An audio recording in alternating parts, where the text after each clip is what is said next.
I'm recording a new warning for case 4, rather than reuse the old one, because at this point you've heard it about 4 times and it was a bit rambling. Case 4 should have a trigger warning for suicide, including a picture of a suicide scene. The method of death was hanging, if that's important for your triggers. And the picture is shown quite a lot in this case. There's also some trigger warnings for treatment of people who have mental illness or need therapy. Specifically, there's a character who is deemed codependent in a way that personally I find kind of stigmatizing and potentially triggering to people. So I wanted to warn for both of those things. If you want to continue watching the video, just please be aware of those 2 content issues. Thank you so much, and now into the video. Hello everyone. Welcome back to another Phoenix Wright Ace Attorney. My name is Anna Mardell. I am picking up precisely where I left off in the last video, but I will have to do this recording, I think, in starts and stops, because it's one of my D&D nights, and my DM is coming over very soon to start setting up, but I really want to know what happens to Maya. So,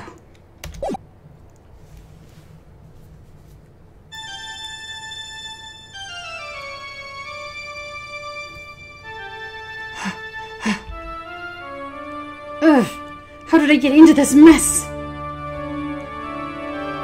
Is it another nightmare? That's far enough. You can't run forever, Mr. Phoenix Wright. It is, it's another nightmare. What have I done wrong? No, I cannot allow you to go on like this. But I'm just a simple defense attorney. Silence. You are no longer worthy of your title. I really do feel like there should be some sort of ethics board he could call to help with this, but here we are. I've had this dream before, someplace, some time ago. Yeah, it was the first case. As if this day was written into my destiny. Today I'll stand in court as a lawyer to prove a killer innocent.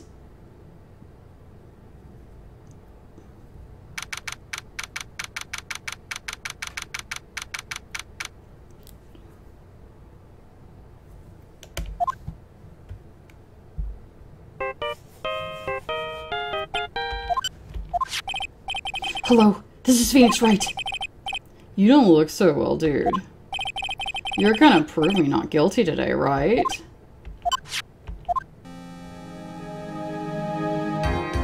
There's that whine again. If you please, Mr. Lawyer. Remember, it's not just me. Your precious friend's life is riding on today's verdict, too. Now listen up. You'd better get on guard a guilty sentence, okay? If you get that creepy slime bag and not guilty, I'll never forgive you, ever. How did she work out it was on guard? Maya. Phoenix. Phoenix. Mia. Maya. How's Maya? I don't know. You don't know? She hasn't tried to channel me since yesterday. Mia. What am I supposed to do?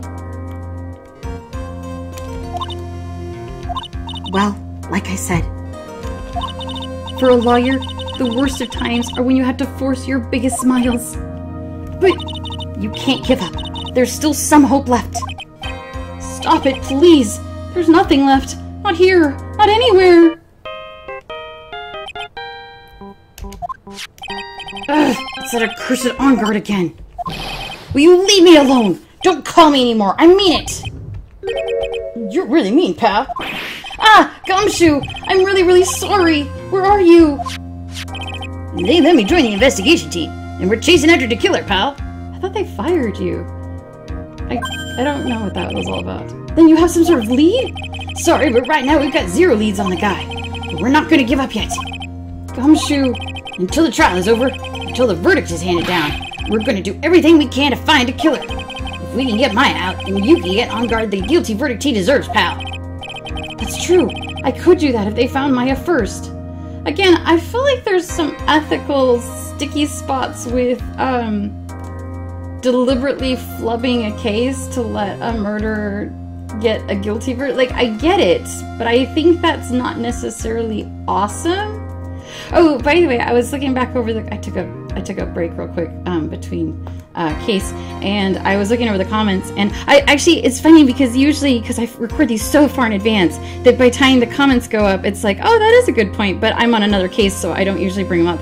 But being as far behind as I am right now, I actually have relevant comments to talk about. So I really liked Inbar Fink, your comment about how, like, I too was worried that when Adrian begged Phoenix not to reveal her suicide attempt to anyone, I was afraid we were going to have to do that. I did not want to do that.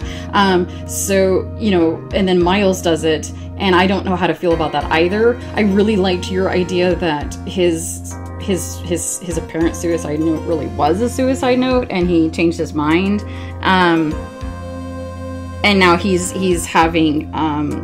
pushing some of his self-loathing onto Adrian. I think that's honestly a really good interpretation. Although I agree with you, that doesn't make it okay. But if it's going to be done in a situation like this, that's probably the most palatable way to do it. But no, I agree. I didn't like that at all. But I liked your comment on it. But so Phoenix is planning apparently to throw the case and get Matt found guilty, which I do not think is ethically really okay. It seems like a lot of problems here. And second of all, I don't know how it's going to affect the case against the killer if Matt has been found guilty. I don't know. We'll figure it out. You got that? So you have to do whatever you can to make the trial last longer. I have to make the trial last longer. If you go at Mr. Edgeworth with everything you've got, then you two can draw it out. Let's just go past that. Oh, now I get it. I believe in you, pal. You and Mr. Edgeworth can do it. So, believe in us. We're gonna give it all we got, just like you. Got it. Thanks, Gumshoe. Hey, Phoenix. You understand now, don't you? You have something money will never be able to buy. Friendship. It's the strongest weapon in the world, and you have it in abundance. Yeah. Weaponize your friends, Phoenix. Looks like we're coming to the end. I have to make the trial last as long as I can. Gumshoe will come through, I know it. They have literally 0 leads, but Gumshoe will come through in a couple of hours. Sure, okay. I mean, you have to believe it, because what else are you going to do? Court is now in session for the trial of Matt Engarde. The defense is ready, Your Honor. The prosecution has been ready for a while, Your Honor. Now, as I recall, we concluded yesterday's session with a big mystery on our hands. The mystery being, what exactly was Miss Adrian Andrews' role in this murder? That is to say, is she really connected to the crime itself? Mr. Edgeworth, if you would please inform the court of today's proceedings. Adrian Andrews. She forged evidence that threw suspicion onto Mr. Engarde, and then proceeded to escape the crime scene by wearing a nickel samurai costume. The guilt of these actions are those from which she cannot escape. Then you're saying she is guilty after all? I'm not finished, Your Honor. Ms. Andrews has nothing to do with committing the actual murder. I would like to direct the court's attention to this card. What is that? It looks like a shell. This is the calling card of a certain assassin. Assassin, you say? Yes, Juan Corrida was killed by a professional assassin. And the person who hired the assassin, his client, so to speak, is Matt Engarde. Oh wow, okay, so we're actually going to go straight for the... What a surprising turn of events! I would think it's become commonplace by now, Your Honor. I know what's going on this time. So I know that everything Edgeworth has said is true. So far. But we still have to hold out as long as we can. At least until Maya's safe and sound. I wonder how the trial will turn out today. Now then, please call your first witness, Mr. Edgeworth. The prosecution calls the defendant's mentor, Mr. Will Powers, to the stand. He's not, though. this a bluff? Interesting of Edward to keep accusing us of bluffs if he's gonna bluff. Now then, witness. Your name and occupation, please. Okay. I'm Will Powers. I'm a poor, underpaid action star. And what is your relation to the defendant? Well, that's... I guess I'm sort of a lousy mentor to him in a way, yeah. Oh, Mr. Powers, you don't need to put yourself down so much. Oh god. That's why I like him. He reminds me of me! Wow, I didn't expect the game to just start dragging my ass up and down without, like, 5 minutes into the video. Oh, sorry. Well, but I'm just kind of a nothing sort of guy. On the night of the murder, you visited the defendant's room. Is this correct? Yes. I didn't know that. But you know, I didn't actually get to see Matt when I went.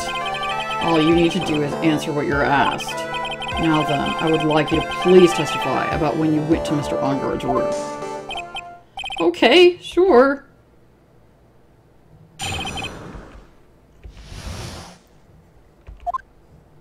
Yeah, after the award ceremony, I went by myself to Matt's room. Matt was standing there in front of his room, still in his nickel samurai costume. He was talking with someone. At first, I thought it was the bellboy. I watched the two of them for a while, but then I gave up and went back. I had guests with me that night, and I couldn't make them wait for me. Nothing sounds out of place in Mr. Powers' testimony. And talking with the bellboy is no big deal. If one assumes that the person Mr. Engarde was speaking with was an ordinary bellboy. What are you implying? Why would they be talking right before the murder? Well, Mr. Wright, let's have your cross-examination, shall we? Looks like we're in another sticky situation. A trap. Can't you smell it, Phoenix? But for us to find out more, we're just going to have to charge in head first.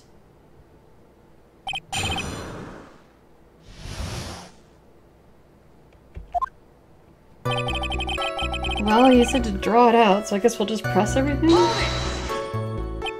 The defendant's room? Why did you go there? Well, I'm his mentor, like a big brother, sort of, and I wanted to say congrats. What's wrong? Why did you stop? Mr. Wright. What is it? You're going to try to trick me into a corner, aren't you? Huh? I know I'm just a poor underpaid action star, but I'm not the killer. No one said you were, Mr. Powers.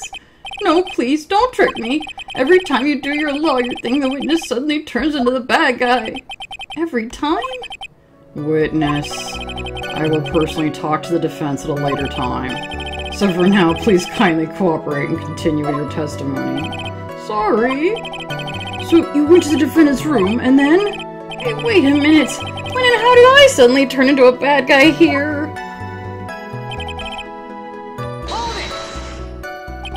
Are you sure that was Matt Engarde? Yeah, I'm sure. He wasn't wearing the nickel samurai mask then. If that's really the case, he can't be mistaken. What was the defendant doing in front of his own room? He was talking to someone. At first, I thought it was the bellboy. At first? At first? What do you mean by that? Well, he was in a bellboyish uniform, and he had a bottle of juice on a tray. I would look. Was all this originally wine in the Japanese, and they changed it to juice? Because I don't know anyone who just drinks tomato juice for fun. Sounds like an ordinary bellboy to me. Yeah, but I didn't think he was a normal bellboy. Why was that? Why did I think that, Mr. Wright? How am I supposed to know? Sorry, but I can't remember right now. Sorry. I guess I'm gonna have to wait patiently on this one. What? You saw the two of them, the bellboy and the defendant, together, correct? Yeah, the bellboy just wanted to say congrats. Now, while you were watching the two of them, did you notice anything strange? You know, I did feel something weird. I think it was because Matt, well, he gave the bellboy a tip.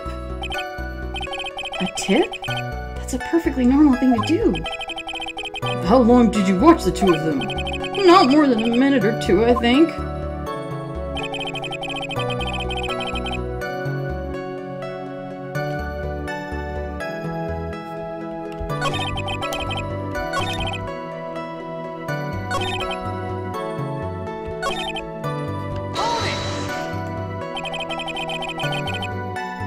Who are these guests you're talking about? You guys, of course. You and Maya and little Pearl. I thought it would be really rude since I invited you guys if I disappeared on you. So we went back to my seat pretty soon after seeing Matt in the hallway. This is like squeezing water from a stone. Do you remember this incident? Did Mr. Powers leave his seat that night? I don't remember it happening at all. Maya was making such a racket in her hyper state, I ended up focusing on her. In any case, from his story, he probably wasn't gone for very long. And it just starts over. He said to be patient. Maybe try again?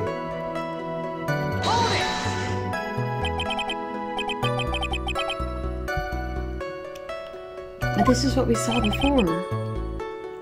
I didn't think he was a normal bellboy. And why was that? Why did I think that, Mr. Wright? How am I supposed to know? Hey, wait a second. Actually, Mr. Powers, only a few minutes ago you stated... You know, I did feel something weird. I think it was because Matt gave the bellboy a tip. Could it be that you felt something strange about the tip-giving incident itself? Yes! That's it! You really know your job! Mr. Edgeworth. Yes, Your Honor. This bellboy, he wasn't an ordinary one? Perhaps we should let the witness tell us. Very well. Mr. Powers, please amend your testimony. You mean about the bellboy, right? Matt gave the bellboy a tip.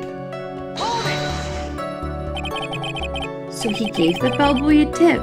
What's strange about that? Well, you see, Matt's not a poor penny pincher like me. I was trying to figure out how much it was because the tip really shocked me. How much it was? That's when something even more surprising happened. The bellboy was putting the tip he got in his pocket, and that's when I got my first good look at the guy's face. I was really shocked. I'm afraid I don't follow at all. Sounds like Mr. Powers was surprised twice by this event. I wonder which of his more shocking moments I should ask about.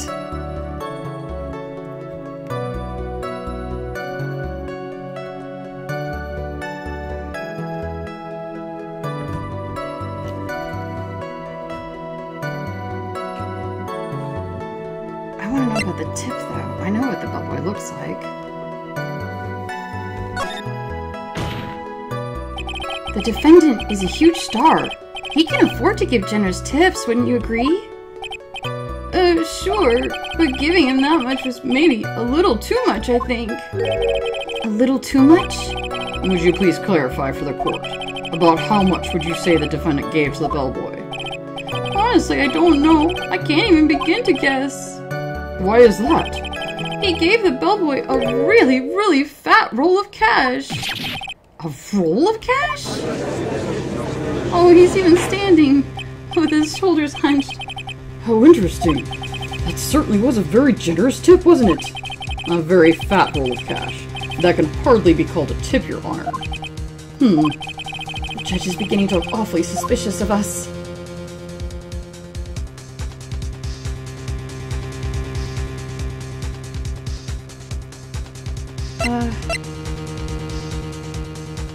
I'm gonna object because that doesn't prove it's a payoff. Objection! The defendant is a superstar.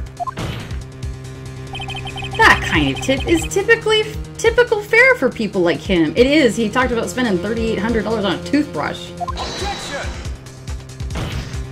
Are you saying that all superstars are super spenders? This one is.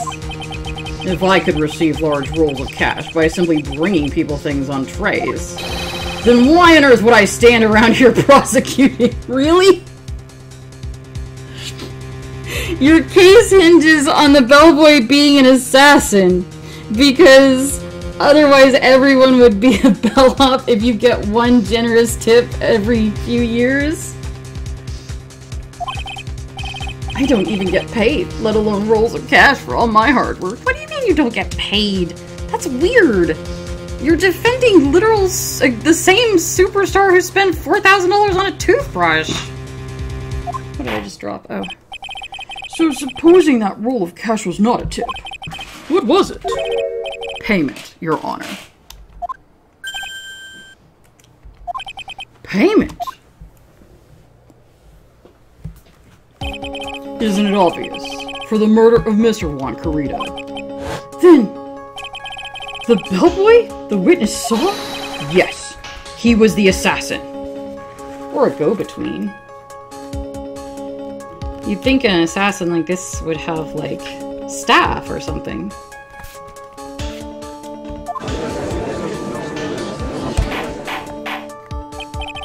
Or a drop-off point. Is that normal to meet with the assassin in person rather than leaving the money in a spot? That seems like it's just asking to be seen and prosecuted literally like this. Hold your horses now. Mr. Edgeworth, you don't have any proof of this, do you? My god, you're asking him for proof? Well, it is Edgeworth and not Francisca. If it was Francisca, you would have been whipped by now. Have I ever been unprepared to support my claims, Your Honor? I'm sure once or twice. But my memory fails. I have here the card Shelley DeKiller left at the scene of the crime. Shelley DeKiller.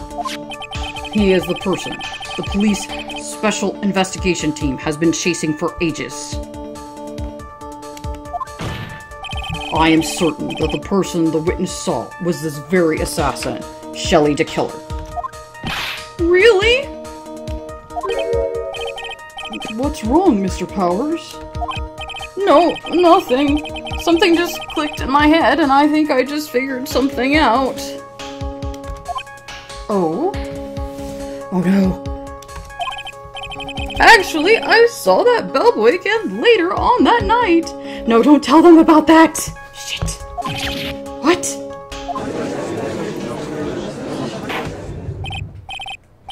Mr. Powers, please testify. Tell us what you saw. Yes, sir, right away. No. Shit. This time I was in the hallway because I had to go to the bathroom. And that's when that bellboy I saw earlier came out of the room. Of course, when I say room, I mean Juan Corrida's room.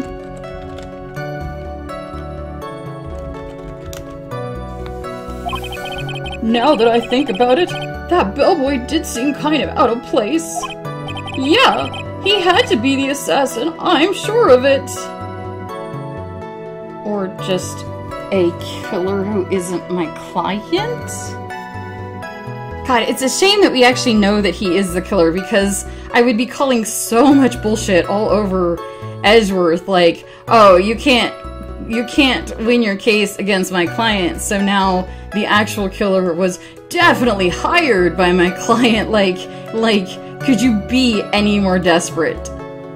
But of course, we do know that he is right, so that kind of sucks. But I'm just saying. I mean? Thank you very much. That is all we need for now. Where was he going with that? Seemed like he was going to say something else.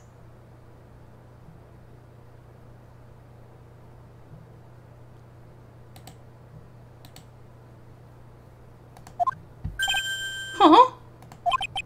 But I'm not done. There's still more. Let us first establish that the bellboy was truly Mr. DeKiller. Then we shall see. I don't want him to accidentally out that the guy kidnapped Maya. So the bellboy came out of the victim's room. And if that bellboy really was the assassin, then I think the answer is fairly obvious. We have nothing to go on yet! That would be correct, Your Honor. Well, Mr. Wright, I believe it's your turn to entertain and make us laugh. Ha! Ha! This is no laughing matter. Mia, you are not helping. You're not allowed to come back unless you're going to help. Okay. Let's think.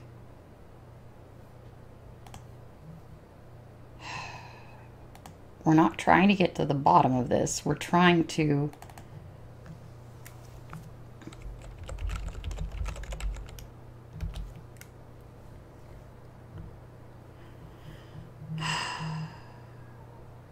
We're trying to just draw it out.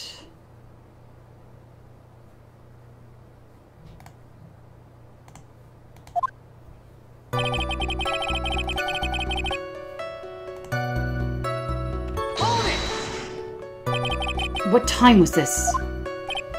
Well, I don't remember. The awards ceremony ended around 8 p.m., right? I went to Matt's room pretty soon after that, and then I came back, and then I went to the bathroom. So I guess maybe it was 8:10 by that time? You're not one for details, are you, Mr. Powers? Sorry. I thought I could maybe catch Matt and say my congrats. And that's when that bellboy I saw earlier came out of the room. Of course, when I say room, I mean Juan Corrida's room. Oh.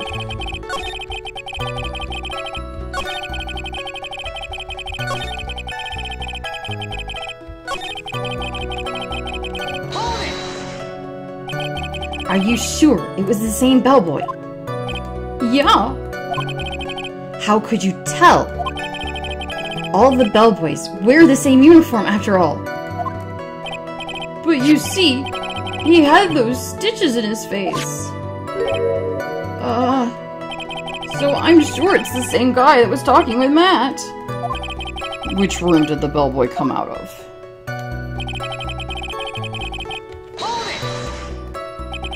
The victim's room. Yeah, the one with all the really pretty flowers and teddy bears. It was Juan's room, all right. Words cannot describe how screwed I am. I mean, not really?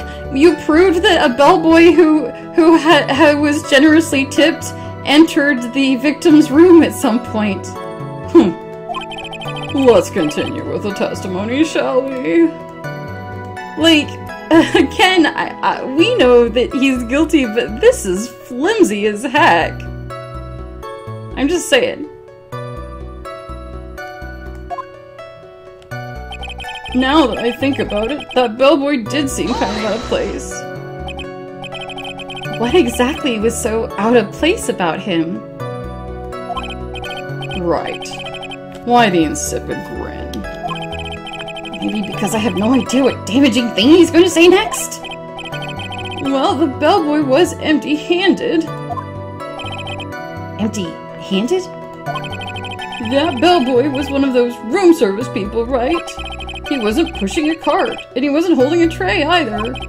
You'd call that a little strange too, wouldn't you? Not if he dropped the tray off. I agree that it is a bit strange, Mr. Powers. I don't really think it's much. I mean, this is not a lot to hang a case on. Is it really that unusual for a bellboy to be empty-handed? What should I do? Should I let Mr. Powers' testimony slide, or...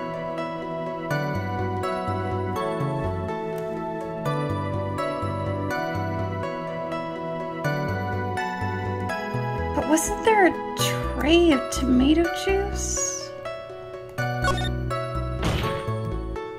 There is nothing strange or unusual about an empty-handed bellboy. But there really is. There really isn't.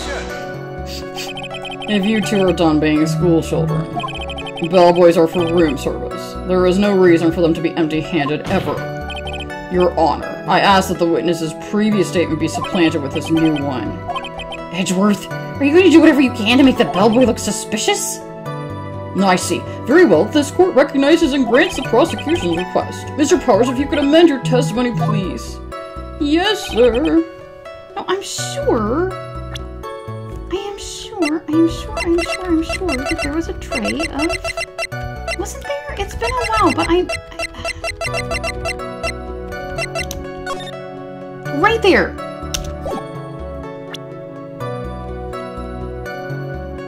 Objection! Mr. Powers, Yes? you're easily influenced by other people's words, aren't you? As soon as you heard that the bellboy might have been the killer, you got caught up in believing it must be true. But isn't he really suspicious? He's got all those stitches and... Jesus, guys. So, a baseball has stitches. Are you saying all baseballs are suspicious because they have stitches? That's not the objection I would have raised, but it works, I guess. Well, there's also... What about him being empty-handed? I would like to ask the court to please take a look here. This is the crime scene. There is a wine glass sitting next to Mr. Creed's body. The liquid inside this glass is tomato juice. And now, if you would look at what is on top of the table in the lower right corner here, anyone can clearly see that it is a tray with a bottle of tomato juice on it. The bellboy had just brought this to Mr. Creed's room. He left the tray in the room, which is why he was empty-handed when he left. But that would mean the bellboy had seen and left a dead body in the room. But can you prove Mr. Creed was already dead at that time? Mr. Edgeworth. Yes. I blame you for leading me down this route. I'm terribly sorry. What is with him? Why is he laughing? Witness, isn't there one more thing you would like to share with us? Is there?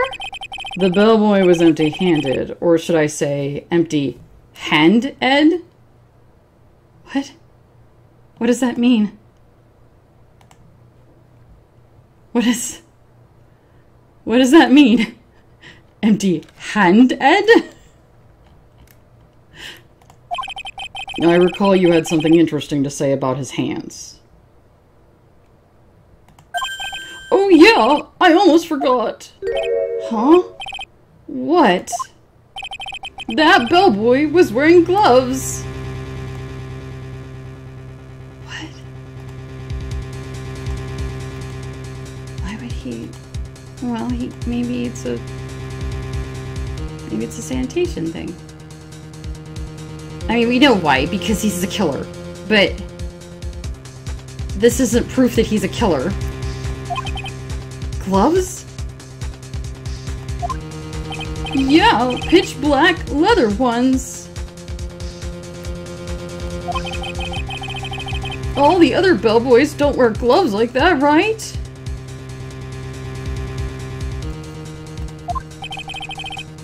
Black leather gloves. Why didn't you mention them earlier? Sorry, it slipped my mind. Boy, does this make the bellboy look really suspicious. Or he has a low, natural immune system. He doesn't want to get germs all over his hands. I have a terrible immune system.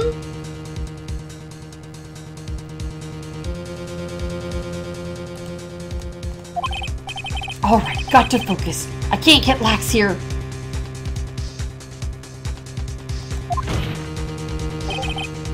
So what if he had gloves? A lot of bellboys wear gloves. Come on, Mr. Wright. The bellboy was wearing black leather ones. Oh, it was the color that was suspicious. My God, I'm so sorry. What's wrong with me that I didn't realize that right away? I'm sorry,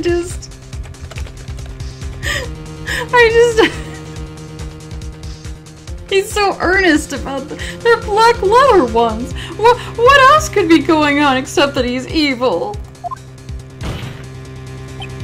So, a football is made of leather. Are you saying all footballs are suspicious because they are made of leather?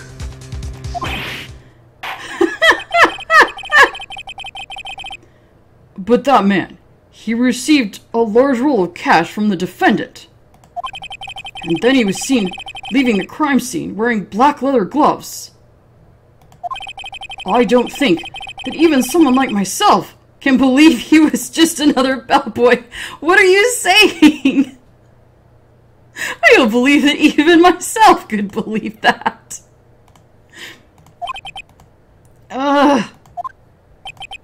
It seems that we have finally come to an understanding. This feels really flimsy to me, and I know he's guilty. Now then, witness, please continue with the rest of your testimony. The rest? Oh yes, please tell us more. Okay.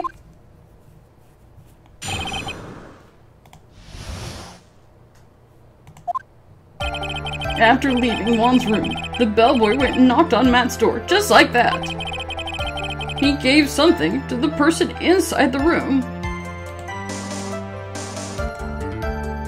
Gave something to the person inside the room. Then the old guy just left without even going into the room. What would he have given him? We know it wasn't his calling card because he already left that at the scene of the crime. What? How is that even good assassination methods to get paid right before and then go see your client right after? That seems like that's just begging to be seen or photographed, or I mean, if nothing else, Matt is famous. He has, you know, paparazzi around him constantly. This was a really bad plan. I really question what they thought they were doing. After that, I went to the bathroom and then back to my seat. It's amazing that you managed to witness all of this.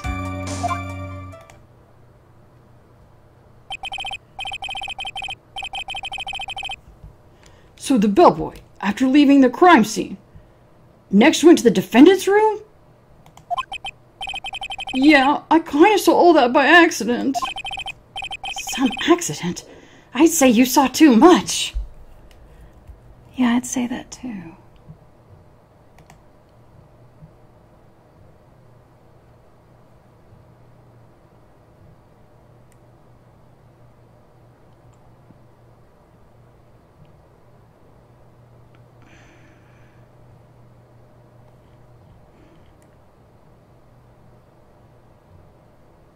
So how are we going to prove that it's nothing?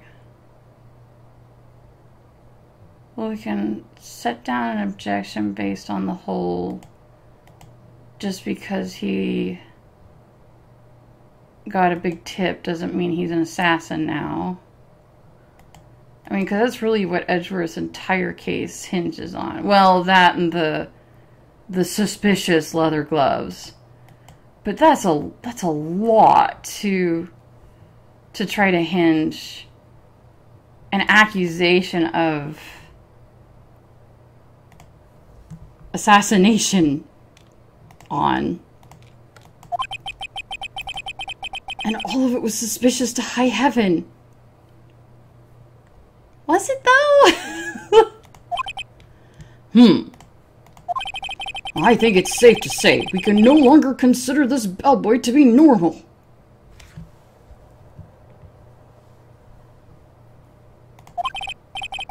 Now then, let's get started, shall we? Mr. Wright, your cross-examination.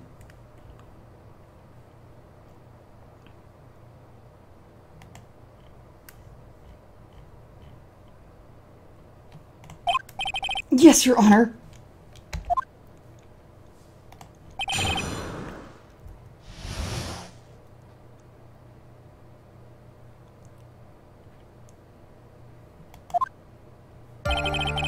After leaving Juan's room,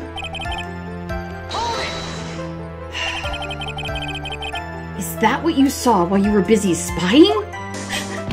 Excuse me? I may be a poor underpaid action star, but even I wouldn't stoop to spying.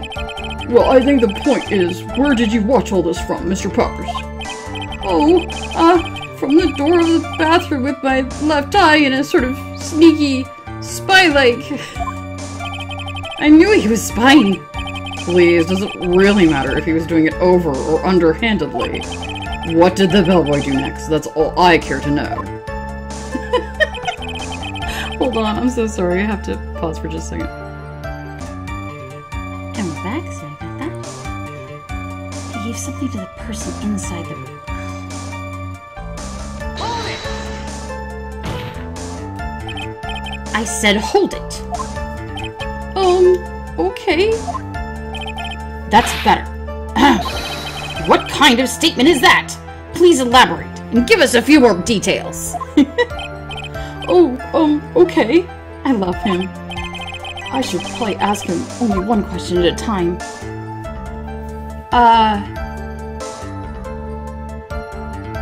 Well, we'll start with the person inside.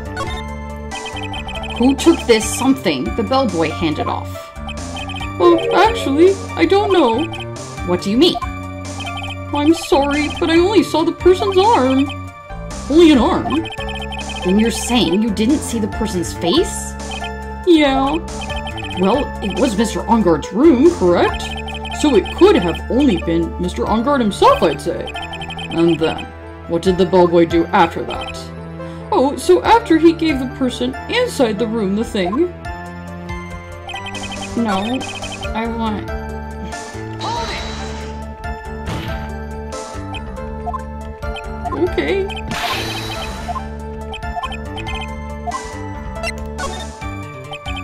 He gave something to this person?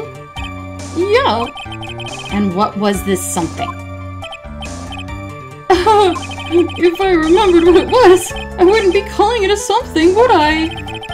But this implies that something was removed from the scene of the crime.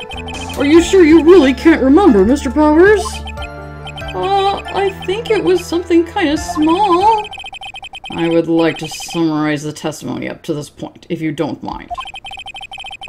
When the bellboy left the crime scene, he immediately went to the defendant's room. There, he handed a small item of some sort to the person inside. As for the person who received the item, all you could see was the person's arm. Yes, it was just like that.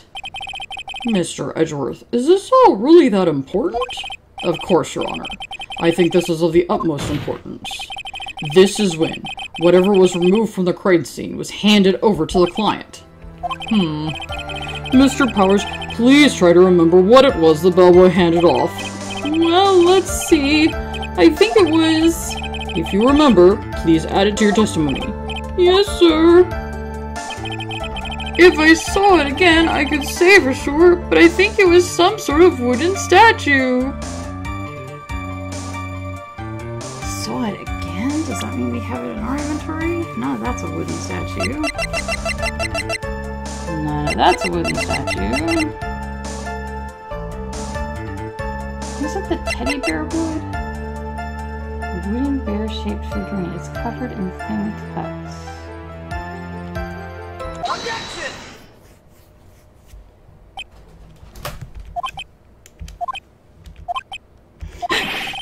What was the point of that pregnant pause?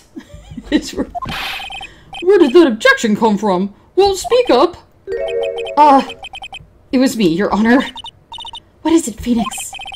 I have a feeling that something bad is going to happen once I show this.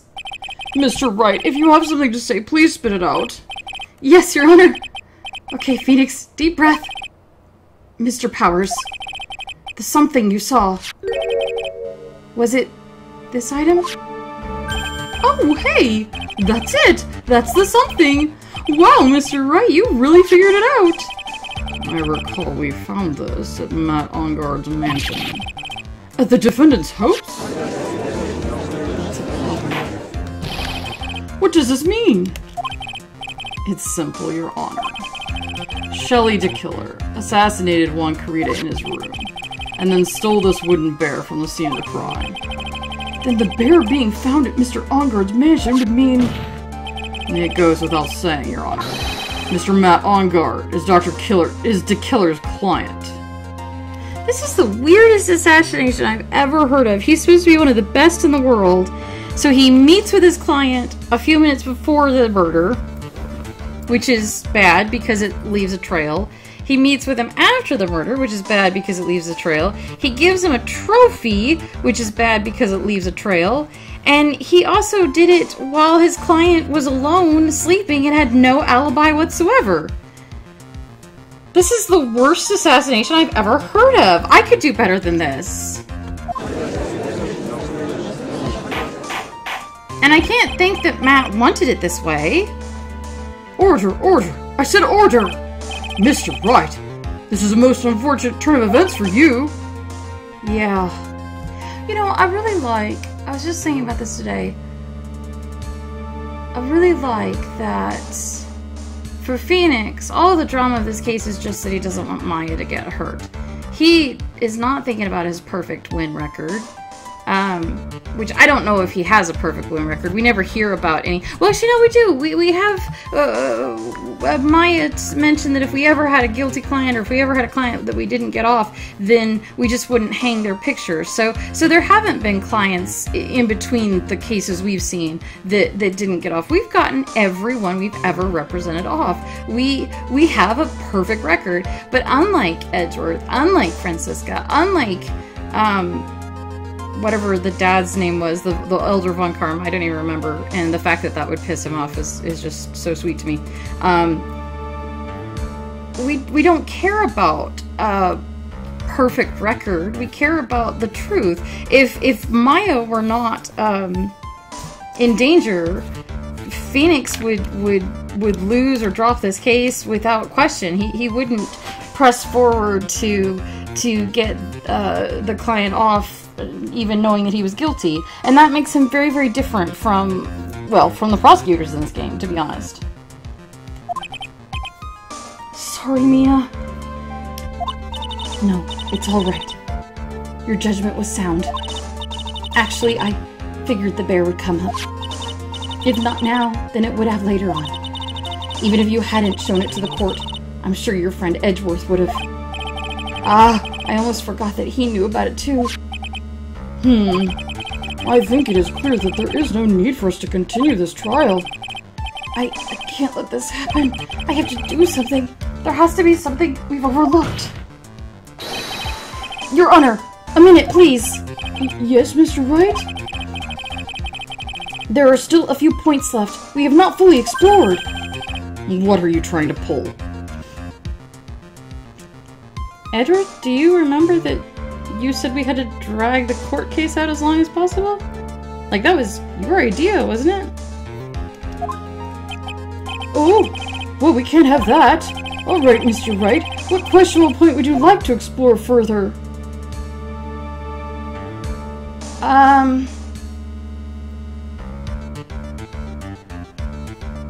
Well, he only saw an arm.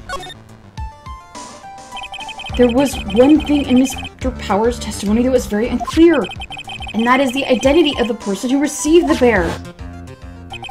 He gave something to the person inside the room. I'm sorry, but I only saw the person's arm. As long as we don't know who it was that took the bear, we can't be sure of...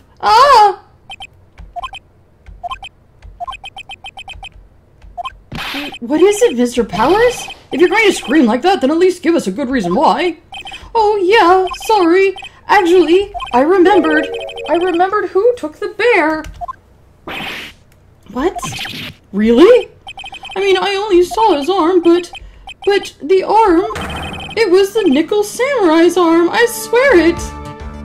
This again. Why doesn't the butler have the little stitches on his face? Is he just at a profile such that we can't see it? You've got to be kidding! Are you sure of that, Mr. Powers? Yeah, I'm sure it was the Nickel Samurai. Order! Order! It looks like you've dug your own grave, yet again. How many times is that today? I've lost count. So the person who took in this little bear was the Nickel Samurai. And as we all know, Matt Engarde is the Nickel Samurai. So we were just forgetting all about Adrian Andrews, huh? Thanks to the defense, we've made that all clear. What am I supposed to do now? Mia, help!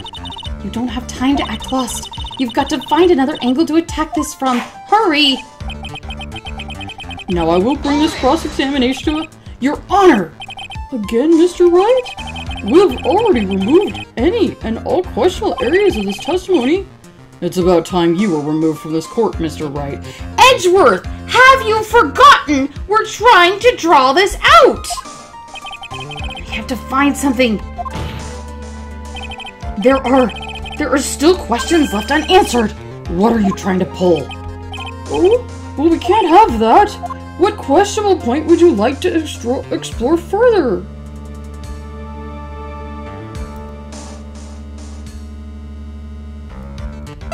The bear? I think it's fairly obvious that the bear itself is questionable. The bear, Mr. Wright? This was found at Mr. Engard's mansion. However, Mr. Engard was arrested at the hotel that night, which means that since the murder occurred, he has not had a chance to go home. Oh, I think Your Honor has already figured out what I'm trying to say. It is not possible that it was Mr. Edgeworth Engard who took this bear to his mansion. That's a good point. Wait, that's very true. We didn't consider that point, Mr. Wright. There was no way, time-wise, for the defendant to have taken this bear home. Disaster averted. You haven't gotten the best of me yet, Mr. Wright. Huh? I remember it clear as day. I remember what you muttered to yourself at Engard's mansion. We have this area completely surrounded. There is no way for him to escape. I can't believe it. That butler, all this time he was DeKiller. DeKiller and Engard were working together, so to speak. And DeKiller was hiding at the Engard mansion as its butler. What a bold move! The bear figurine was brought back to Engard mansion by DeKiller himself. When it looked like he was about to be arrested, Engard had him do so. I assume because it would have been bad had the police found it during their investigation.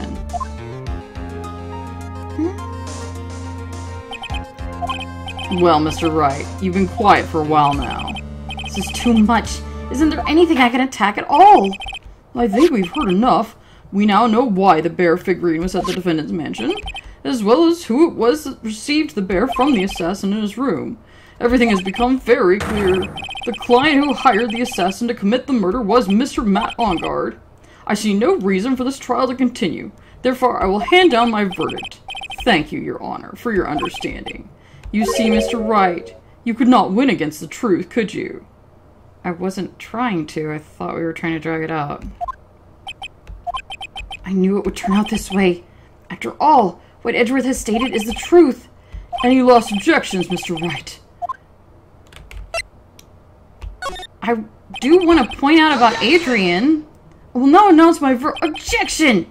There's only one way for me to drag this trial out. The only thing I have left is this one dirty trick.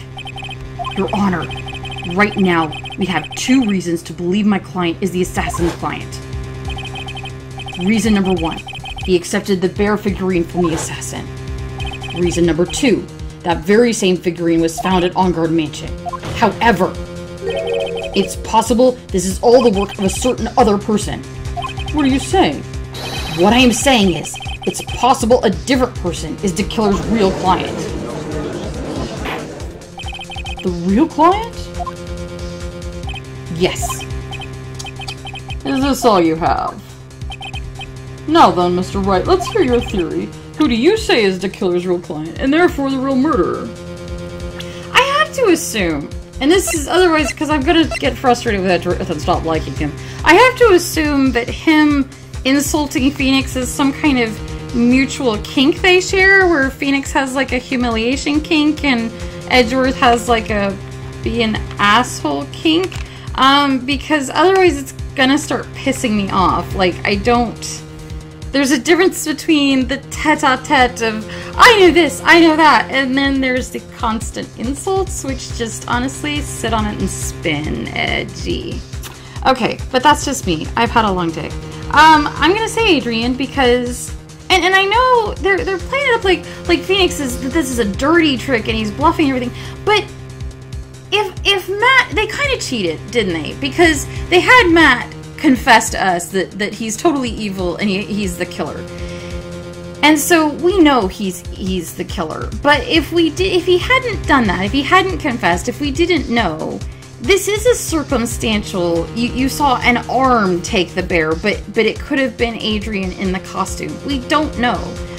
So I think this case cheated in two important respects. One, it cheated by having Matt reveal himself to us so that in this scene, we already know the truth. I don't like that. I would have liked better that sinking feeling of just, oh shit, oh shit, oh shit, oh shit, is he really guilty? Am I misunderstanding something? Am I missing something? I don't like that he revealed himself. The other way it's cheating is, I feel like it's cheating in that by making him guilty, and I mentioned this in a previous video, it kind of scoots over the fact that Franziska was totally willing to frame a man that she had every reason to believe was innocent. She did not know, all she knew was that Matt Engarde was sleeping and Adrian Andrews provided all the evidence against him to frame him. She did not know that there was an assassin. She didn't know about the card. She didn't know about the special task force. Franziska von Karma thought Matt Engarde was innocent, and she was perfectly prepared to frame him in order to just keep her perfect record and keep going. And I don't like that that's probably not going to be resolved since this is the last case in the game, and since he's technically guilty, so it's like, oh, okay, no harm, no foul. That kind of irks me. I liked the reveal of having a guilty client. I've been saying that would be cool because we haven't had one so far, but I don't like a guilty client being used to, oh, well, it's fine that the prosecution is willing to frame innocent people because this one time he turned out to not be innocent. That's not cool. But anyway, okay, Adrian Andrews? Yes, we already know. She tried to frame Matt Engarde for the crime by wearing a spare nickel samurai costume. Oh, then the nickel samurai's arm that I saw. That could have very well been Miss Andrews. What about Mr. Engarde? If you would please recall yesterday's testimony. The defendant was taking a nap during the break period. That's right. Then, finding this figurine at Mr. Engarde's mansion? It was a well-laid trap set by Miss Andrews. Mr. Edgeworth, what is your opinion on this? I can't even begin to count the flaws in the defense's logic, besides which there is no evidence to support it. However, I can't fully discount its possibility either.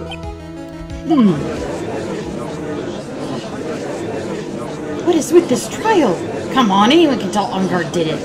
I can't believe the defense would go so far as to pin the guilt onto someone else. Unbelievable! It's not something petty, it's murder of all things. This is to save Maya. It's worth exploring! It's a valid fucking point! I will die on this hill! It's not a dirty trick! Even if the whole world turns against me, this is one fight I won't give up on. Why is Mia frowning at us? It's your sister. Order, order! All disruptive parties will be forced to leave the courtroom.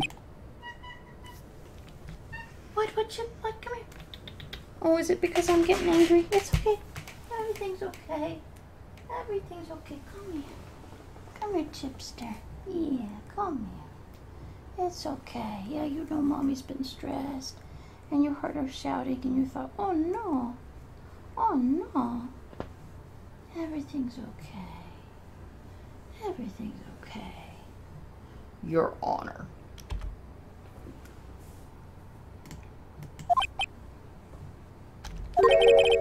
For the benefit of the defense, I'm willing to play along with his what-if game. His what-if game, Mr. Edgeworth? The prosecution is prepared to challenge the defense's theory. Wow, really magnanimous of you to agree to do your job, Edgeworth. I mean, I'm glad he's playing along, but even if Maya weren't in danger, this is still worth exploring. It's a valid point. Mr. Wright, Even you must have thought it strange and wondered, why would the criminal want this little wooden bear? He's right. I do think that's strange. Go. Maybe here. Okay. Maybe here. Lay down. There you go. Lay down. Good. Good. Okay. Yeah.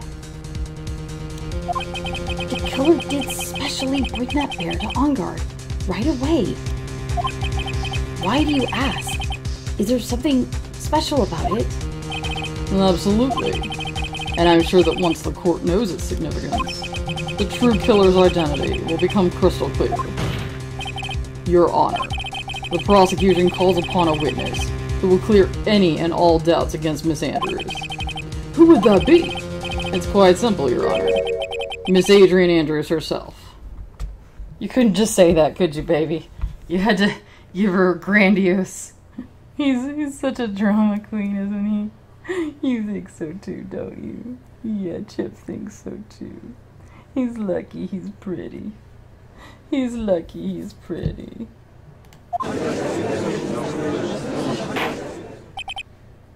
I see.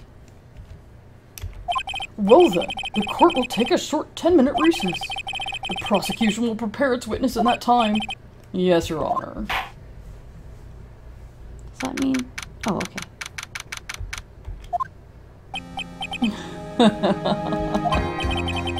Oh, I knew it was a good idea to hold her hostage. Don't you agree, Mr. Lawyer? But I never thought, in your desperation, you'd try to pin the guilt onto Adrian. I swear this demon will pay. Mr. Nick! Paris? Where's Maya? I don't know. Or Mia. Sorry. A really strong power suddenly called her away. A really strong power? Oh, Mr. Nick, your phone is... It's from Gumshoe. How's it going? Have you been hanging in there, pal? Yeah, sort of. We just barely found something to latch onto. Was it Edgeworth that told us to try the trial out, or Gumshoe? I'm sorry, I didn't say, because I wasn't gonna make you listen to my whole spiel again, but the delay when I had to pause the video has actually been a full 24 hours, or actually a little bit more than that, because stuff came up. So I thought it was Edgeworth that told us to draw it out, and not, but I guess it was Gumshoe. But even so, Edgeworth is smart enough to realize what's going on. I mean, he's the one that told the task force to find her, so... I think. Pretty sure. It's kind of complicated. I'm not really sure how the prosecutor's office gives orders to the cops anyway, so it's all kind of weird. That's good, pal. What about you? Anything yet? Have you figured out where the killer and Maya are? We still don't have any leads, but... What? We don't have any more time! If we just had one, even a single clue would be really helpful. I was only able to come this far because I kept thinking to myself, I've got to keep the trial going until Maya's been rescued. But have I just run out of luck all this time? Is our hope for naught? A tent. Huh? A tent? I could see a circus tent. Mia! It looks like Maya was unconscious until just a few minutes ago. As soon as she woke up, she called for me. So it was Maya that called you away. She's locked in a dusty little room right now, but I could see a circus tent outside the window about 300 feet away. Gumshoe! Is there a circus in town right now? There's only one, pal. The very big circus. Maya is somewhere within a 300-foot radius of the main tent. What? Okay, hold on a sec, pal. Hey, draw a circle on that map. A 300-foot radius from the main tent. Hurry! And I could see a mailbox under the window, just outside. Gumshoe, there's also a mailbox. Okay, what else? What else, Mia? I'm sorry, but it was a very small window. I couldn't see anything else. It felt like I was in an old office building, maybe the 3rd floor or so? I heard her. An old office building. Good stuff, pal. Okay, just hang in there. Wish us just a little longer, pal. Wish us luck. Good luck. I'll call you later, so don't let your battery die, okay, pal? Mia, Maya's not hurt, right? She's in a pretty bad state, Phoenix. She's being starved. Shu, please hurry. Looks like we're out of time.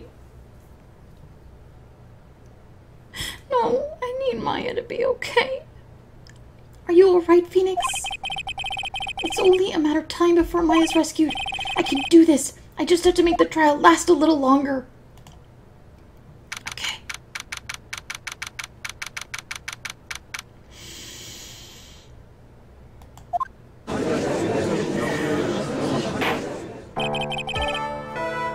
Court will now reconvene. The killer, the man who murdered the victim, handed this to his client. From this, one obvious question arises.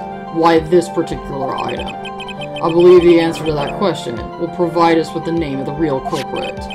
Now then, the prosecution calls the defendant's manager, Adrian Andrews, to the stand. Currently, the witness is accused of tampering and obstruction of justice. However, you have been called to the witness stand today to ascertain who exactly is guilty of murder. I understand. Very good. Have you ever seen this bear before, Miss Andrews? Of course I have. You have seen it before? That's right. It's only natural that the witness has. Miss Andrews, could you please enlighten the court to this bear's secrets? Alright. Why does she... Well, she was dating the guy who owned it, so... Or pretending to date him. Actually, this is an elaborate puzzle. If you know the correct order, it can be taken apart one piece at a time. At its center is a small cavity with just enough room to store a small item. Because of its complexity, if you don't know the order, you can't open the bear. You really can't tell that it's a small jewelry box just by looking at it. Okay, so suicide note, yes. Anything else? Like a wedding ring since it was a jewelry box? So this figurine, it's a container of sorts, is it? Yes. Looks can be deceiving, wouldn't you agree? Yes, this is superb craftsmanship. Oh yes, I nearly forgot. You may begin your cross-examination, Mr. Wright. It looks like there really was something to that bear after all.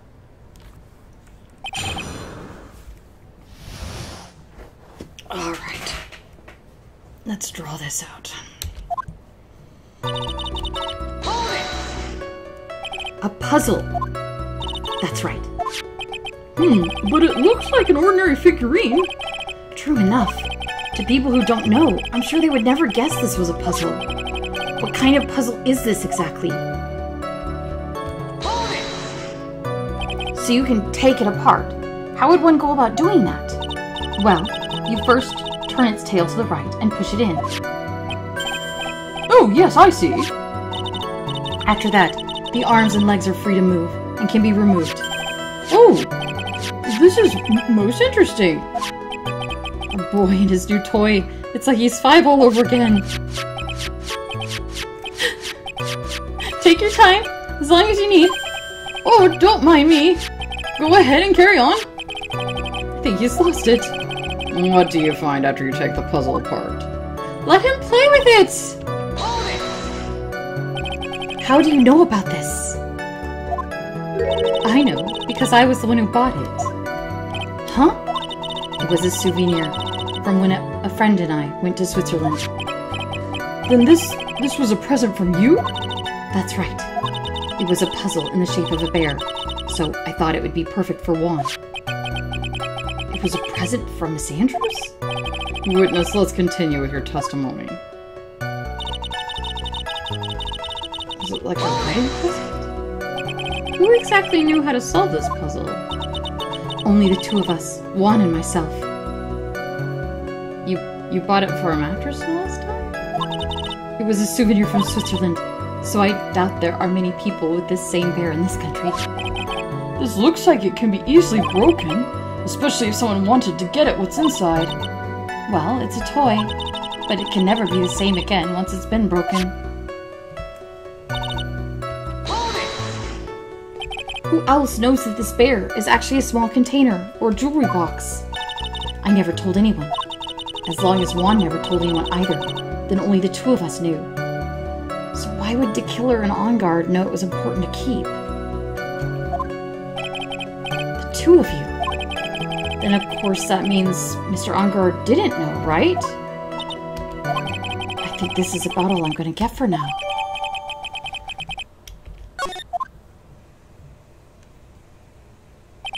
Well, Mr. Wright, I think even you have come to realize that there is one very important fact we have uncovered, and that is this.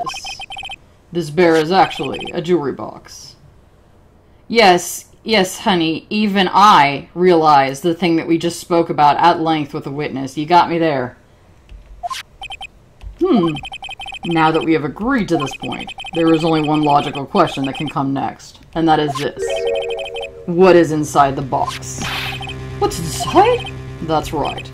That's what we are going to find out next. Witness, Yes. you are the only one who can open this. Please. Actually, we could probably Google it. There's a painful silence hanging over the courtroom. All eyes are on Miss Andrews now as she solves the puzzle and takes the bear apart. I've opened it. Is this what you wanted? Babe, do you know what that is? What is that? It looks like a note. She's really chill about this. Well, I don't think we need to guess at what that is, do we, Mr. Wright? It's the suicide note. The suicide note? The suicide note left by Juan Carita's former manager, Celeste Impacts. Can we call her his former fiancée? Because I feel like that gets to the heart of the issue a lot faster than manager. Until now, no one knew of its whereabouts, but just as we suspected, it was hidden. Hidden by the victim, Juan Carita himself.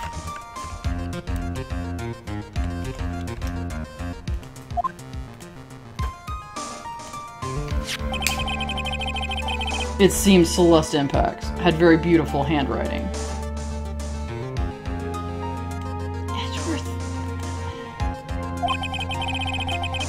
She just as beautifully signed her own name on this document. Okay, that's real important, I guess. Jesus. This is most definitely the note she left right before she committed suicide. Order! Witness! Did you know about this? Yes, I did. I heard all about it from Juan. You wanted to get the note and burn it! And you were the only one who knew how to open this thing! Why didn't you steal it? Why didn't you get it? When I discovered his body, I looked for the bear. I wanted to destroy the note before it became public. But I couldn't find it anywhere. Because it had already been taken by the killer. Everything is going at Mr. Edgeworth's pace. So now that the suicide note has been found, what's the next logical question? What is written on the note? That's right. At least, that's what I would think. Now then, I believe it is only appropriate the contents of this note be made known. I don't... I can't stop you, can I? I went through so much just to get my hands on it. And I was going to burn it, for her sake. I'm deeply sorry, but I can't allow you to persuade me to stop. Your Honor, if you could please read the contents of this note aloud. Very well. The judge's voice rang loud and clear through the deadly silent courtroom. In her note, Celeste Impacts left to us a record of all that had happened to her, about being used and then thrown away by On Guard, about being engaged to Carita and On Guard's role in destroying that, and about how she decided in her despair to end it all.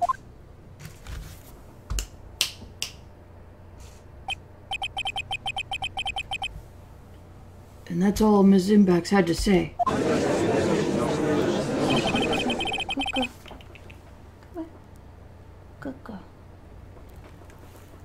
There is one thing I would like to say here.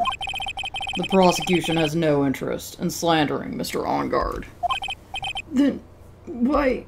Our intention, Your Honor, is to establish a motive for murder. Isn't that correct, witness? Yes. On the night of the murder, Juan was going to make the contents of the note public. After the post-ceremony show, he was going to hold a press conference. Okay, again, I really kind of don't like that we already know that Matt is the killer, just because, to be honest, this gives her as much motive as Matt has. Because she wanted to prevent the they both had their own reasons for wanting the suicide note to not be made public. So they both are plausibly the killer at this point. Like, I don't want Adrienne Andrews to be the killer. Don't get me wrong. And obviously she's not, because Matt has basically confessed already to us privately. But the thing of it is, if we didn't know that Matt was guilty, they both have pretty equally good motive here. I would almost say Adrienne is the more likely killer, because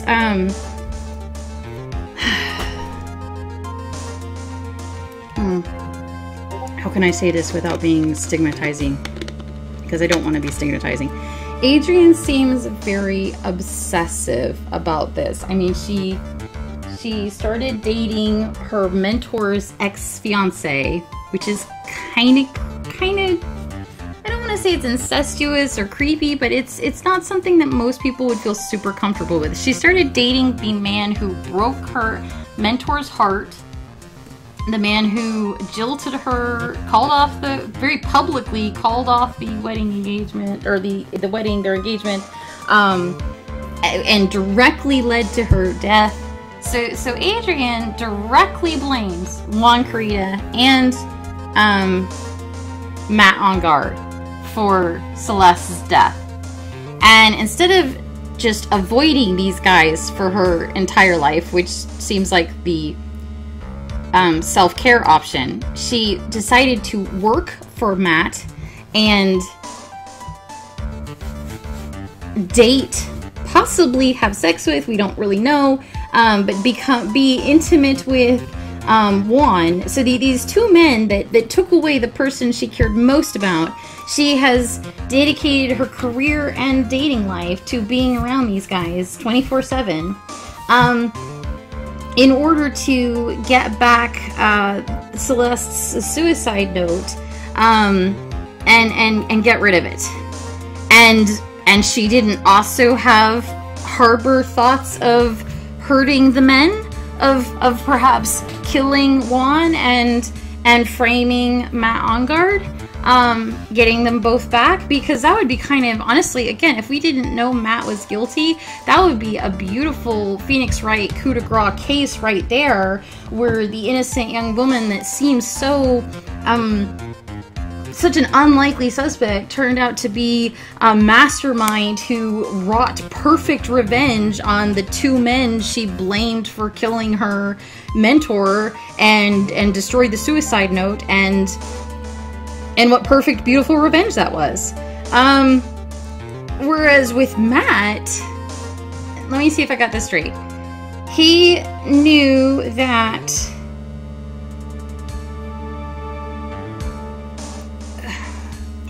Juan was going to read a list of allegations about Matt to an audience. And I am sorry, but I just do not believe that these allegations would have hurt Matt. I mean, realistically, we can't seem to get rid of Hollywood stars who have been accused of genuine crimes. Whereas Matt's wrongdoing is that he was involved with this woman and then stopped seeing her, and another man didn't want her after that, and so she died. I don't think the majority of fans are. I mean, I just don't think that most fans would discard the guy that they care about over that. I don't buy it. You know, this whole thing hinges on him having this image of a sweet, innocent guy and not a bad boy. But I do not buy that being career ruining. Juan would look incredibly petty. I mean, if anything, I think it would ruin Juan's career, because it would make him look incredibly petty. Not only to read this letter that's distasteful and should have been left private, but he actually hid it until a time when he felt it could do maximum damage to Matt's career. That looks so calculated that I feel like it would just be instant blowback and he would become toxic and unhireable. And without Celeste to actually validate the claims, people would just say it was old news, it was sour grapes, it was you know, faked, it wasn't real, it was just her account of, you know, as she said as opposed to he said, and I just don't think it would ruin Matt. I really don't. Not when he's so popular already. So Matt's whole supposed motive here is that he killed a man to prevent him from doing something that probably wouldn't have hurt him.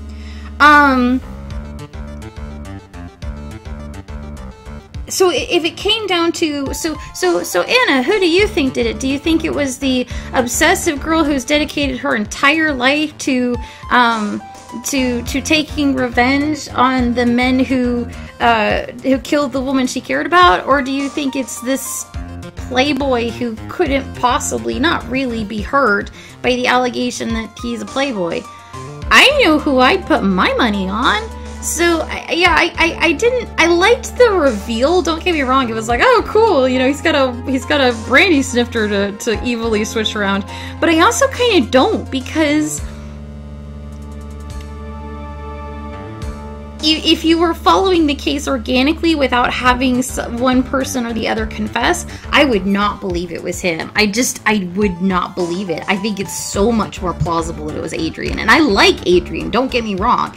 But once you've obsessively committed your entire career and personal life to being with the two men who ruined your loved one, and drove her to her death, you know, at that point, I'm willing to believe that you're capable of hiring an assassin and doing like a perfect setup, because that's some commitment, is what that is. I'm just saying. That doesn't mean I don't like her. It's commitment. So, okay. Anyway, all that to say, they both have a really good motive at this stage, and I kind of don't like that the game is pretending that she doesn't. That kind of pisses me off a little bit. After the post-ceremony show, he was going to hold a press conference. My word! Matt Engarde values, above all else, his refreshing like a spring breeze image. Which is why he had to stop this note from being made public. At any cost. I mean, I guess it says there's other horrible misdeeds in there, but they won't give us any of them, so it's hard for me to really believe in them, because...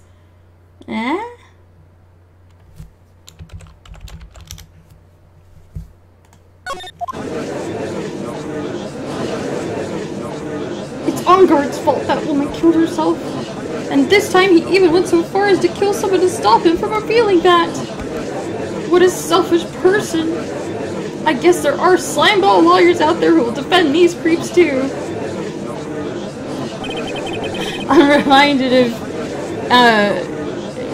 the scene, of course, in Devil's Advocate where you know, Keanu Reeves tells the jury that his client is a terrible person, and afterwards the client is so pissed off, like, what was that all about? They're gonna hate me. And Keanu Reeves is like, you listen to me like you've never listened to anyone. I'm gonna be busting my ass to make sure they hate you, because if you're out banging Melissa, you're not home killing your wife. It's, you know, it's because it's not the defense attorney's job to make you likable. It's the defense attorney's job to demonstrate that no matter what a jerk you are, you still didn't kill the person, supposedly. There is no room for that here. Mr. DeKiller's client's goal was to obtain this suicide note. Again, that is something that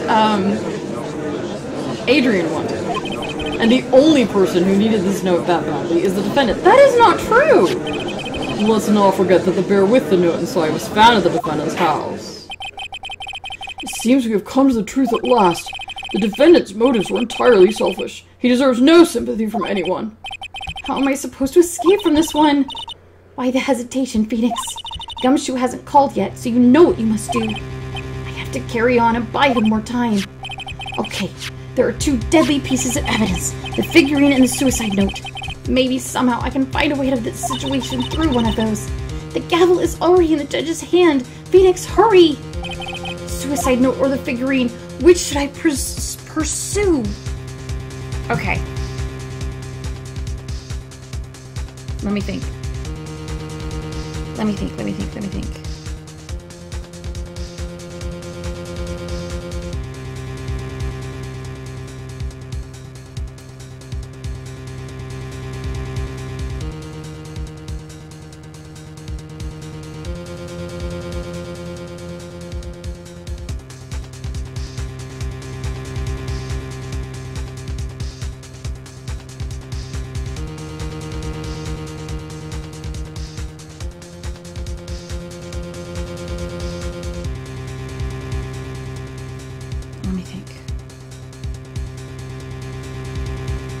I feel like the suicide note is the...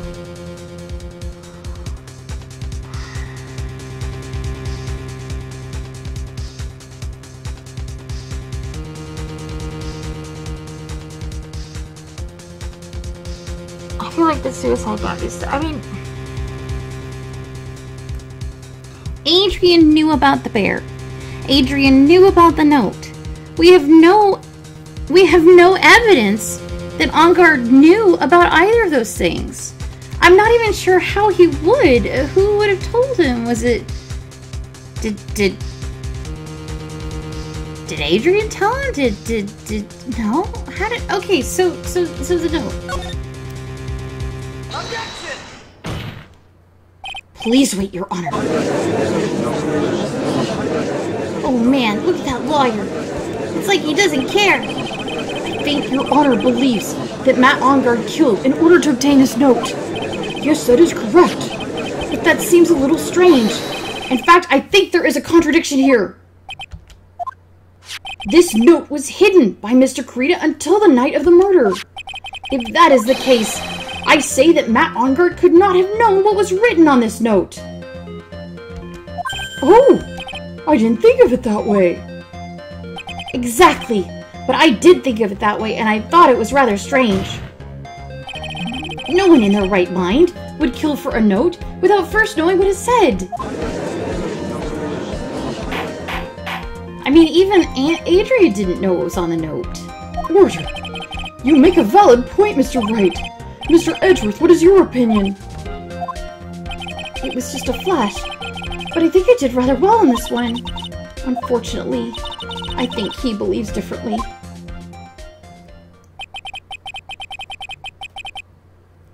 I believe a show of appreciation is in order. Huh? The defense seems to be in love with wishing more despair upon itself. I would like to direct the court's attention to this. What is that? It is a very small video camera, Your Honor. This type of camera is commonly used as a means of spying. Spying? What the? I thought the spy camera was in my possession. Matt Enguarde and the victim both thought of the other as their biggest rival. They even went so far as to use this type of item to find each other's weaknesses. And?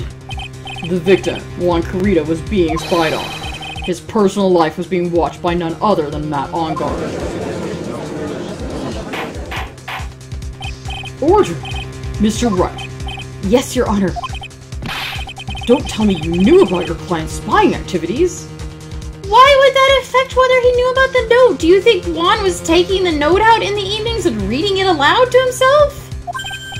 Well, sort of. Sort of is not an acceptable answer, Mr. Wright. I see you are confused, Mr. Wright. You're probably thinking, but I have the camera that was in the stuffed bear's eye. But this camera that I have is not the same one. Last night, I searched the victim's house on a hunch, using this. Gumshoe's bug sweeper.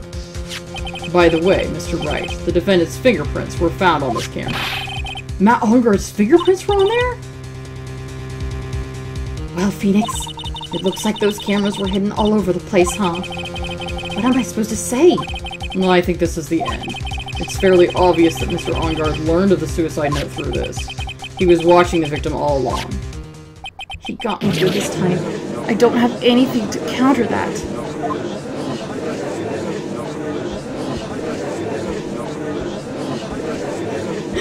You're going a little far with the crowd. Phoenix! Yes, Chief. Have you figured out what you're going to do next? What I'm going to do next? Does running away like a frightened child work? I know it seems like Mr. Edgeworth is very close to putting the lid on this case, but in his eagerness to prove his point, he forgot one very important thing. What is it, Mia? There is a piece of evidence he really should investigate. Something he should investigate? I would hate to see the good prosecutor get scolded for not remembering to look into the item when he had the chance. Why are you speaking in riddles all of a sudden? Yeah, Mia, don't you care about your sister? I think this time we finally understand everything. Well, Mr. Wright, you don't have any further objections, do you? What is this piece of evidence Mia's talking about? Can I figure out what it is that still needs to be looked at, or should I let it go? I have an objection, Your Honor. That was about the weakest objection I've ever heard, Mr. Wright. Objection! Your Honor! The defense has no intention of letting this go so easily. You are beginning to sound desperate. That's your imagination, Your Honor. Mr. Edgeworth, this is not like you at all. In your eagerness to prove your point, you've forgotten one very important thing. Isn't that what I just said? So you're telling me that I forgot something. You're so close, Mr. Edgeworth. But there's something you really should examine about this piece of evidence. I mean, it's gotta be something new, so the note or the bear?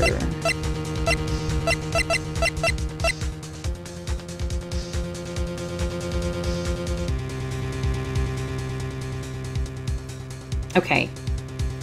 If they should fumigate the note and look for fingerprints. If Matt Engard's prints are on it, then that's a slam dunk. If Adrian's fingerprints are on it, that's important. Although shit, we had her open the puzzle. Damn it.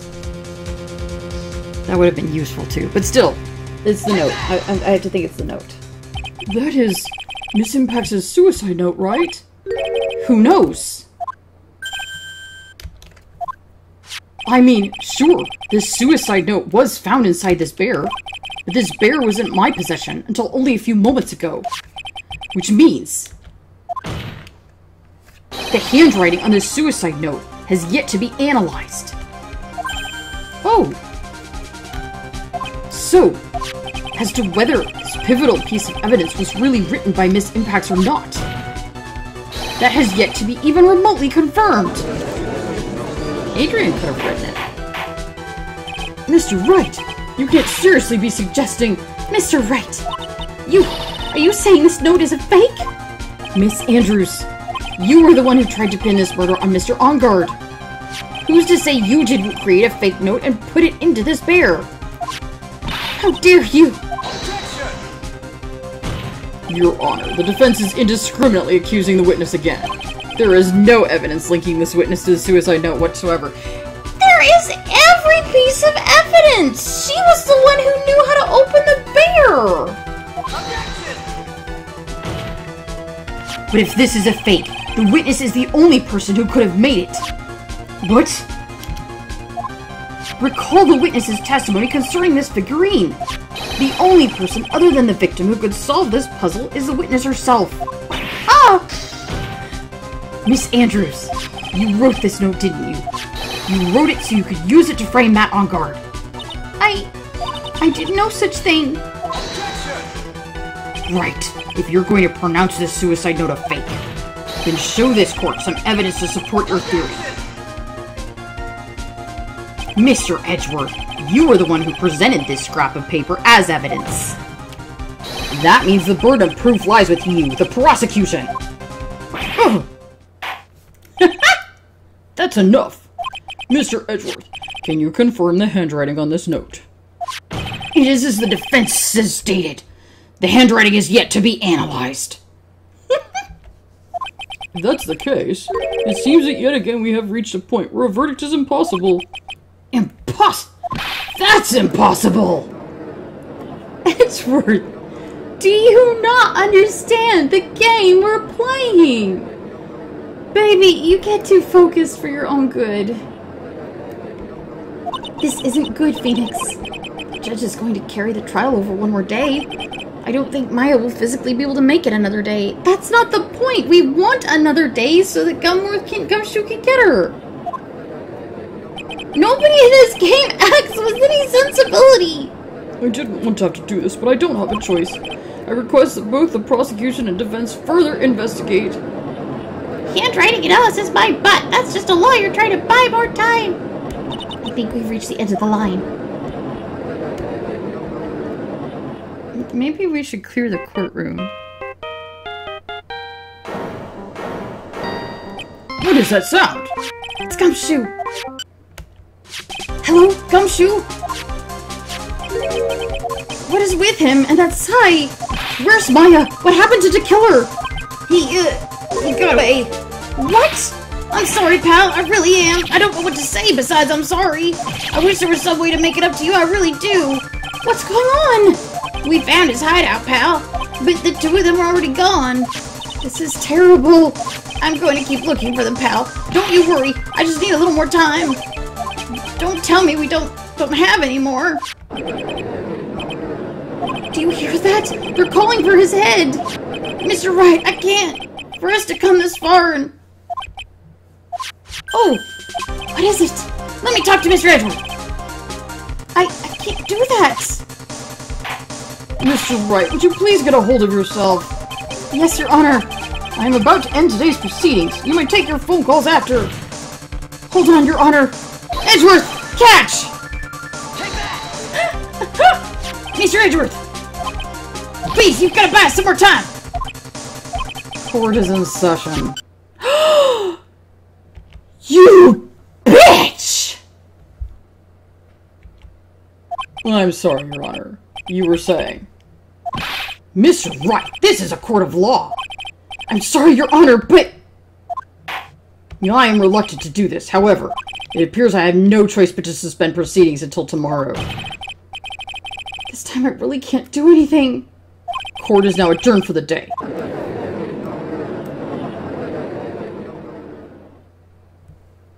Objection! Please wait, Your Honor. Adjourning the court is always a good thing? Unless we really want the acquittal. Yeah, okay, I guess that's it. He wants the acquittal to save Maya. Edgeworth? What is it, Mr. Edgeworth? I humbly request another 30 minutes of Your Honor's time. For what purpose? We can perform the necessary test on this piece of evidence in that time. Can you really obtain your results in 30 minutes? I believe we can, Your Honor. Wouldn't it be better if we just adjourn for today and reconvene tomorrow? 30 minutes. Please, Your Honor. That's all I am asking for.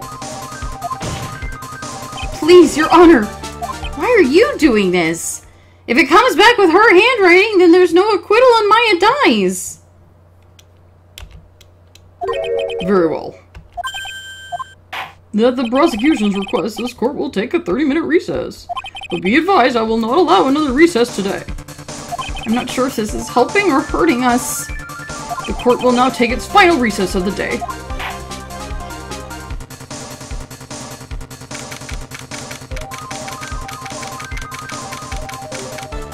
Right! Well, what's going on with Maya's situation? Fucking hell, Edgeworth, I'm going to strangle you! We needed to drag this out, not rush towards the end as fast as possible! To kill her! It looks like he got away again. 30 minutes? We can't find her in that time. Yeah, maybe we should have taken the adjournment for today. Maybe you shouldn't have hung up on the guy trying to talk to you. Report. Is that Mr. Edgeworth? We don't have time. Just spit it out. Right. It looks like we just missed him, sir. but the killer left a few things behind by accident and is rushed to get away. A few things. Can we use any of them as evidence? I thought you'd ask, pal. Yeah, I've got the things he left with me right now, and I'm on my way over. Really? That's odd. Any items like that are usually sent to the crime lab first. You don't have time to wait for those guys, sir. When those guys weren't looking, I swiped the stuff and ran. What? Well, I'm not a detective anymore, so I had to. I'm really sorry, sir, but I've got to put the law on hold for now. Sounds bad. I hope he doesn't get in too much trouble over this. My hunk of a junk car. I'll say I'll be there in about 20 minutes, sir. Don't worry, I'll be there. Wait for me. Alright, just get here in one piece. I'm on a mission, and no one can stop me now, sir. No one. I'm pulling out all the stops and running every red light. Items left by the murderer? Maybe there's something among them that will be decisive enough to end this.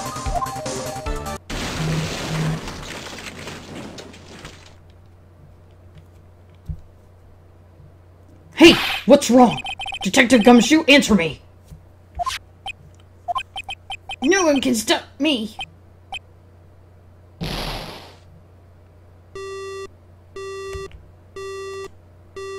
What happened? It sounded like he had an accident. I'm guessing his cell phone broke as well. What was he thinking? We've got to hurry and call for help. We have no idea where he is. His cell phone is broken, and he wasn't driving a patrol car, so there's no radio either. Also, if we don't get those items before they do, the police will take possession of them. We can't let that happen. Well, if there is a way we can find out where he is, then we stand a chance. Why did Gumshoe have to go and get in an accident now? Is there any way to find out exactly where he is at this moment?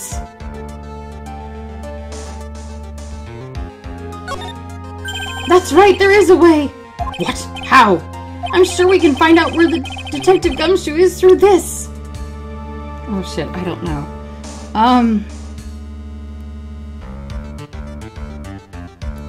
He was coming back from a circus. So he was coming after, he stole him from the police station, so... Oh,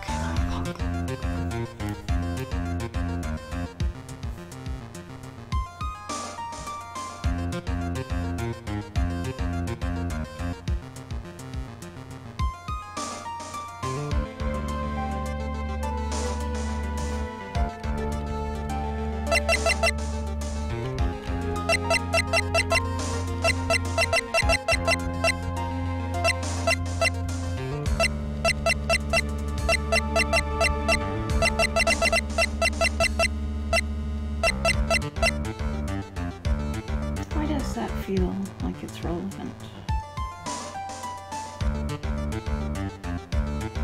Oh, didn't we learn... I was just rewatching the old videos today. Didn't we learn that, Franziska has been... she has a device that lets her find him. And why are you bringing up Franziska at a time like... Oh, I see! I'll try to get in contact with her. The chances are slim, but she's all we have. Franziska, will she even want to help us? Edgeworth, what is it? I don't have any right to judge anyone ever again. I know my client is guilty, but what I'm doing now, I'm pinning the guilt on someone totally innocent and using evidence to do so. You're... It might be my turn to say, Defense Attorney Phoenix Wright chooses death. Right. It doesn't suit someone like you to cry useless tears. Whether you did your job well or not. That can only be seen after the verdict has been decided. The verdict? Is Prosecutor Edgeworth here? Yes, bailiff. There's a phone call for you, sir. They said it was extremely urgent. They're probably finished with the handwriting analysis. I have to go take this call. In the meantime, think hard about what it is you must do. I don't like this. I really... I don't mind that Matt is guilty. I do not mind that Matt is guilty.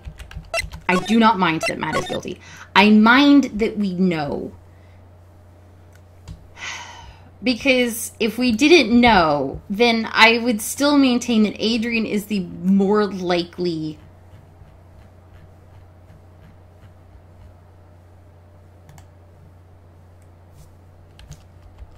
person.